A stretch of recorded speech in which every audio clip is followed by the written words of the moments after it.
जिस प्रकार बीज कितने भी बड़े वृक्ष का क्यों ना हो, जैसे कि बट का वृक्ष है या पीपल का वृक्ष है, कितना भी महान वृक्ष क्यों ना हो वो, जिसका वो बीज है, इसका मतलब कितनी भी संभावनाएं क्यों ना हो, चार्ट कितना भी खूबसूरत क्यों ना हो, चार्ट का मतलब आपका जन्मपत्री, उसको सूर्य, जल, अच्छी भूमि, बरसात, इनकी आवश्यकता होती है अपना फल देने के लिए, अपना रिजल्ट देने के लिए। उसी तरह व्यक्ति को मेहनत, धर्म के पथ पे चलना, अच्छी सोबत, इन सब की आवश्यकता होती है।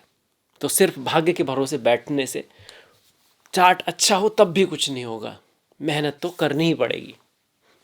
मैं हूं आपके साथ डॉक्टर दिलीप, और आपके लिए कुछ ऐसा ही होने वाला है।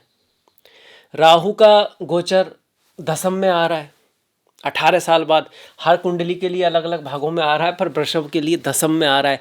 राहु जिसके 10 में, दुनिया बस के बस में। यहाँ पर वीडियो जो है राहु के लिए है, वृषभ के लिए है, जिसका बहुत ही अच्छा गोचर है।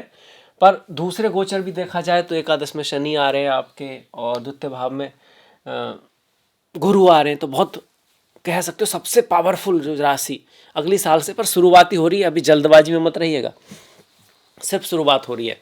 और उसमें आपकी दशा महादशा देखनी पड़ेगी। जब दशा महादशा मैच कर जाएगी तब से मान लो आपका स्वर्णिम समय स्टार्ट हो जाएगा, होना चाहिए। अगर चार्ट में प्रॉमिस है तो बहुत कुछ बड़ा आपकी ज़िंदगी में होने ही वाला है। जैसे कहा ना, सारी तस्वीर बदल देंगे राहु, सबकी बदले ना बदलें, आपकी बदली जा सकती है अगर चार्ट में प्रॉमिस है तो। दसम में आ रहे हैं राहु और केतु आ रहे हैं चतुर्थ में। राहु किस राशि में आ रहे हैं? कुंभ राशि में आ रहे हैं। तो कुंभ राशि किसकी है? शनि की है, पर ये राहु की भी राशि है, और इसका तत्व वायु है और राहु का भी तत्व वायु है। केतु सिंह की राशि में है, सिंह राशि में है जो सूर्य देव की राशि है। वैसे तो केतु की उनसे बहुत ज़्यादा बनती नहीं, पर एक इनडायरेक्ट कनेक्शन है। सूर्य आत्मा है और केतु आत्मज्ञान को तरफ ले जाते हैं, व्यक्ति को स्पिरिचुअलिटी, अध्यात्म को ले जाते हैं।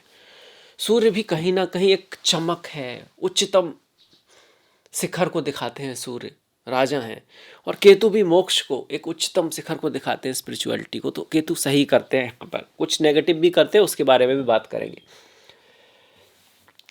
18 साल बाद आए हैं राहु यहाँ पर आपके लिए, तो एक बड़ा इवेंट है, इसको जाने मत दीजिएगा। जैसे मैंने कहा, बीज में कितनी ही शक्ति क्यों ना हो, प्रयास तो हमको ही करना होगा, सही तरीके से करना होगा, धर्म के पथ पे भी चलना होगा, है ना, तब चीज़ें हो पाएंगी जाके लाइफ में। अब ये सूर्य, ये जो राहु है, इनको मायावी कहते हैं। इनको मायावी क्यों कहते हैं? क्योंकि इनकी कहानी ही माया से जुड़ी है। इनकी स्टार्ट भी, जो स्वर भानु था ना, कुछ लोग कह रहे हैं वो राहु, स्वर भानु था नाम, बाद में राहु केतु बन गए।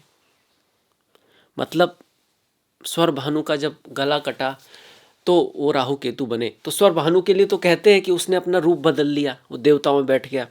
पर मोहिनी भी तो रूप बदल के ही आई थी ना उस समय, नारायण भी रूप बदल के थे। तो शुरुआत दोनों तरफ से यहाँ कहीं ना कहीं आप कह सकते हो मुखौटा था दोनों तरफ। राहु ने भी भेष बदला और नारायण तो भेष बदले हुए थे ही। तो राहु मास्टर हैं भेष बदलने के। इसीलिए जो स्पाई होते हैं ना, स्पाई होते हैं आपके, जासूस होते हैं, पॉलिटिशियन होते हैं, नेता होते हैं, वहाँ अपना भेष बदलना होता है। एक चेहरे पे कई चेहरे लगा लेते हैं लोग, है ना। तो राहु वो क्षमता देता है। दसम में आएगा तो आप कार्य में, जॉब में, वर्क प्लेस पे अच्छी तरह से लोगों से डील कर पाओगे, काम कर पाओगे, बातें कर पाओगे। जहाँ जिससे जैसे बात करनी है वैसी कर पाओगे। इसको हमेशा नेगेटिव नहीं लेना है। कुछ लोग राहु से डराते ही रहते हैं कि डराते ही, ऐसा नहीं है। राहु बहुत ऊपर हाइट लेता है, खासकर दसम भाव में।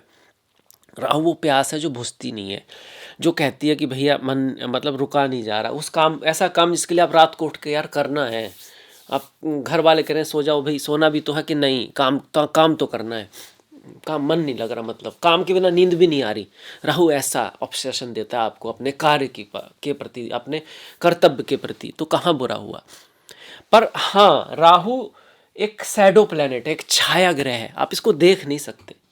तो आपके चार्ट में भी अगर अकेला बैठा है तो अच्छा है, कोई दिक्कत नहीं है। जिस घर में बैठा है उसके स्वामी की तरह काम करेगा आपका। छाया मतलब दूसरे के संगत से रंग देता है। उस पर नेगेटिव ग्रह का असर आ गया तो नेगेटिवली काम करना शुरू कर देगा, पॉजिटिव ग्रह का आ गया तो पॉजिटिवली काम करना शुरू कर देगा। जैसे आपके में अगर राहु है, वृषभ जो राशि है उसमें अगर राहु है, उस पर अगर शनि की दृष्टि आएगी तो राहु अच्छा रिजल्ट देगा, शुक्र की आएगी तब भी ठीक है, बुध की आएगी तब भी ठीक है। तो अपने हिसाब से काम करता है वो जो उसके साथ में। ऐसे ही आपको दसम भाव में राहु आ गया तो कहाँ पे आपको अच्छी सोबत होनी चाहिए अगर आपको अच्छा रिजल्ट देना है तो करियर में। ऐसे लोग हों आसपास जो आपको मोटिवेट करें, आपकी कहीं ना कहीं हेल्प करें, आप कुछ ना कुछ ऐसा जो आपको पॉजिटिव करें। ऐसा नहीं आपको उल्टा खींचने वाले लोग हैं, आप उल्टे खींचने वाली चीज़ें देख रहे हैं, सुन रहे हैं, तो राहु दसम में उतना आपकी हेल्प नहीं कर पाएगा। ये भी आपको याद रखना है। राहु 10 में आ गया, करियर में आपको ग्रोथ मिलेगी मिलेगी, प्रमोशन मिलेगा ही मिलेगा, आप मेहनत करोगे तो रिजल्ट मिलेगा ही मिलेगा। बस बचना किससे है? धोखे से। तो राहु धोखा भी है ना, लालच से, शक से। धोखा मतलब जॉब बदलने में जल्दबाजी कर रहे हो, कहीं पे आ गया, यहाँ पे बहुत बढ़िया जॉब है, यहाँ पे पे स्केल ऐसा है वैसा है, और पूरा पता नहीं किया जल्दबाजी में। धोखा हमेशा खूबसूरत होता है, जैसा है वैसा तो नहीं है। ऐसे ही अपने जॉब की जगह पर थोड़ा बहुत पॉलिटिक्स वगैरह रहेगी तो उसमें ज़्यादा ध्यान ना दें, अपने गोल पे ज़्यादा ध्यान दें, और किसी की बात को एकदम से विश्वास ना कर लें। होता ना राहु, राहु में धोखा होने का चांस रहता है जहाँ पर भी है। इसके साथ साथ राहु यहाँ इफेक्ट करेंगे धन के भाव पर यहाँ पे गुरु बैठ गए तो धन तो आपको देंगे राहु यहाँ पे। परिवार में भी रिश्ते अच्छे रहेंगे, पैसा भी आपके पास आएगा इस गुरु की वजह से। इस गुरु की वजह से ही यहाँ राहु पे भी पॉजिटिव इफेक्ट आ रहा है। गुरु की नवमी दृष्टि में कहते हैं कि अमृत होता है, वो पड़ रही है राहु पर।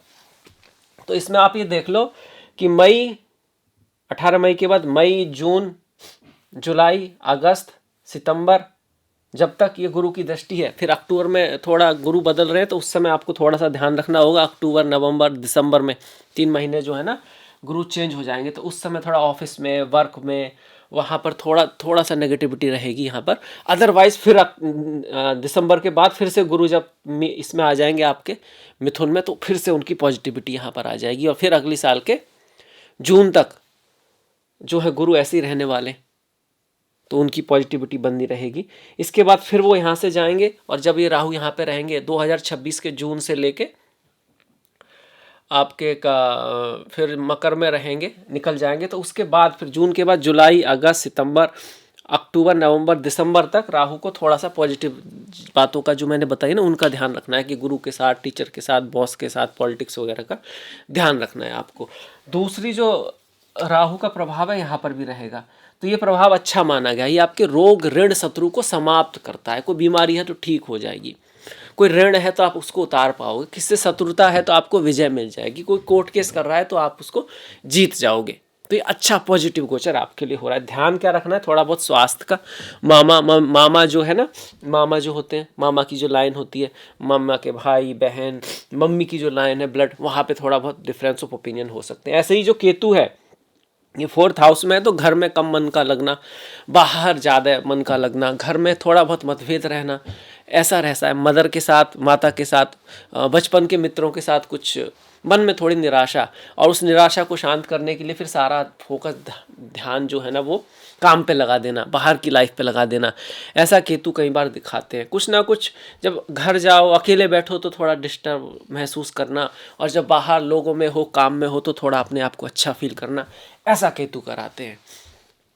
पर आपको एक बैलेंस रखना है, थोड़ा सा अकेले भी समय देना है, थोड़ा ध्यान भी करना है, थोड़ा गणपति की पूजा प्रार्थना भी करनी है, खासकर अगर केतु की दशा महादशा है तो।